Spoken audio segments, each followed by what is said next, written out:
ஆட்சி பொறுப்பை ஏற்று எல்லாருக்கும் வண்ண தொலைக்காட்சி பெட்டி அது கொடுக்குறேன் இது கொடுக்குறேன்னு அவர் கொடுத்த இலவசங்களின் விளைவாக கிட்டத்தட்ட 47,000 கோடி அன்றைக்கு கடன் வந்துச்சு.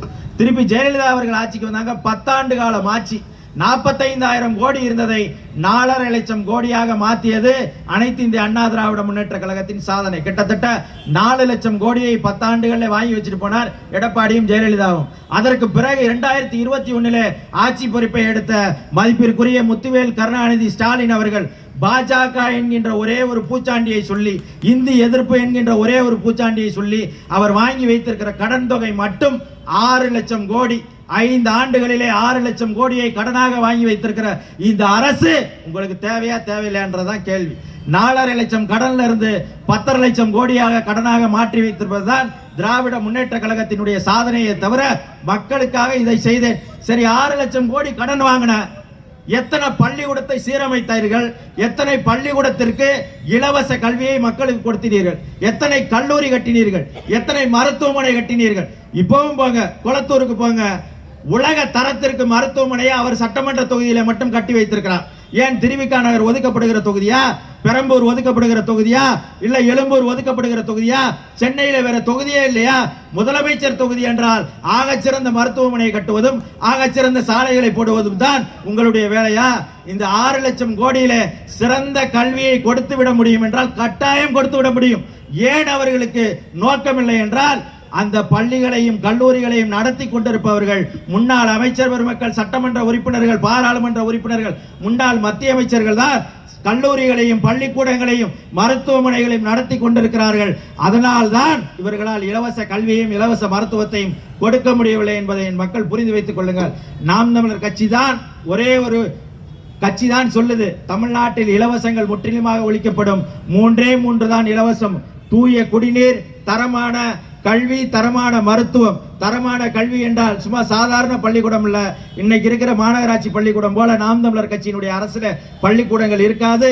தரம் உயர்த்தப்பட்ட பள்ளிக்கூடங்களாக இருக்கும். ஆண்டொன்றுக்கு 18,000 கோடியிலிருந்து 20,000 கோடி பள்ளி கல்வித்துறைக்கு ஒதுக்கப்படுகிறது.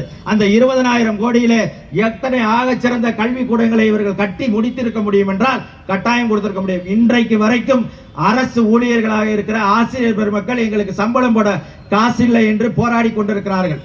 நீங்கள் மீண்டும் இந்த ஆட்சியை கொண்டு வந்தீர்கள் என்றால் எழுதி வைத்துக் கொள்ளுங்கள், 2026 இவர்களால் 3 ஆண்டுகள் கூட ஆட்சியை நடத்த முடியாத ஒரு சூழல் உருவாகும். ஏனென்றால் நாடு கடன்கார நாடாகிவிட்டது. கிட்டத்தட்ட 10.5 லட்சம் கோடிக்கு இந்த கடந்த 5 ஆண்டுகளில் மட்டும் திமுக கட்டிய வட்டி பணம் மட்டும் 2 லட்சம் கோடி. 2 லட்சம் கோடியை வட்டியாக கட்டிய இந்த திராவிட முன்னேற்ற கழகத்தினுடைய அரசு மீண்டும் அமைய வேண்டுமா, அமைய வேண்டாமா என்பதுதான் கேள்வி. உங்களுக்கு தேர்தல் நேரத்தில் 1000 கொடுப்பான், அண்டா கொடுப்பான், குண்டா கொடுப்பான், தினமும் ஓட்டு கேட்டு போனா 500 ரூபா கொடுப்பான், சோறு போடுவான், பிரியாணி கொடுப்பான், வாட்டர் பாட்டில் கொடுப்பான். உனக்கு என்னென்ன தேவையோ இந்த 20 நாள் கிடைக்கும். 20 நாள் கழிச்சு 5 வருஷத்துக்கு நீ என்ன செய்வ? ஒன்றும் செய்ய முடியாது. ஆனால் நாம் தமிழர் கட்சி அறிவிக்கிறது, வீட்டில் ஒரே ஒருவருக்கு கட்டாயம் அரசு வேலை. வீட்டில் ஒரு குடும்ப அட்டை வச்சிருக்கேன்னா கட்டாயம் அரசு வேலை உனக்கு கொடுப்பேன்னு அண்ணன் செந்தமிழன் சீமான் அறிவித்திருக்கிறார். நாங்கள் ஆட்சி வரைவிலே கொடுத்திருக்கிறோம். ஏதாவது ஒரு அரசு வேலை உனக்கு கொடுப்போம். படித்தவர் படிக்காதவர் என்று யார் இருந்தாலும் சரி, அவருக்கு ஒரு அரசு வேலை. அதே போல இனிமேல் படிக்காதவரே இல்லை என்று உருவாக்குவது தான் அடுத்த வேலை என்று அண்ணன் செந்தமிழன் சீமான் அறிவித்திருக்கிறார். அரசு வேலை என்றால் கட்டாயம் குடும்பத்திற்கு 25,000 ரூபாய் வருமானத்தை நாம் தமிழர் கட்சி ஏற்படுத்தி கொடுக்கும். 25,000 ரூபாய் என்றால் நீங்க நல்லா கணக்கு பண்ணிக்கங்க. கிட்டத்தட்ட 12 மாசத்துல 3 லட்சம் ரூபாய் வரும். 5 வருஷத்துல 15 லட்சம் ரூபாய் வரும். 15 லட்சம் ரூபாய் கொடுக்க போகிற நாம் தமிழர் ஆட்சி வேண்டுமா, மாதம் 1000ம் 2000ம் கொடுக்கிற அதிமுக திமுக ஆட்சி வேண்டுமா என்பதை நீங்கள் மனதிலே வைத்து உங்களுடைய வாக்குகளை விவசாய சின்னத்திலே செலுத்துங்கள். குறிப்பாக பெரம்பூர் சட்டமன்ற தொகுதியிலே போட்டியிடுகிற என்னுடைய அன்பு தம்பி, குறிப்பாக வெற்றி தமிழன் அவர்களுக்கு உங்களுடைய விவசாய சின்னத்திலே வாக்களிக்க வேண்டும் என்று கேட்டுக்கொள்கிறேன்.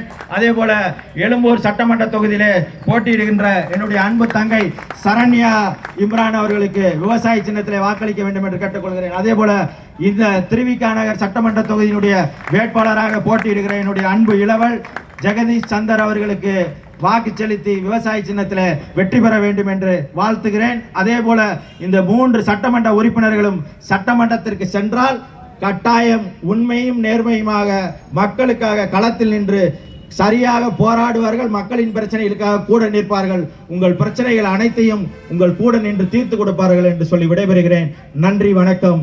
தமிழ் தாய் வாழ்க, தலைவர் பிரபாகரன் வாழ்க, நாம் தமிழர். அடுத்ததாக வேட்பாளர்களை ஆதரித்து எழுச்சியுரை ஆற்றவிருக்கிறார் மாநில ஒருங்கிணைப்பாளர்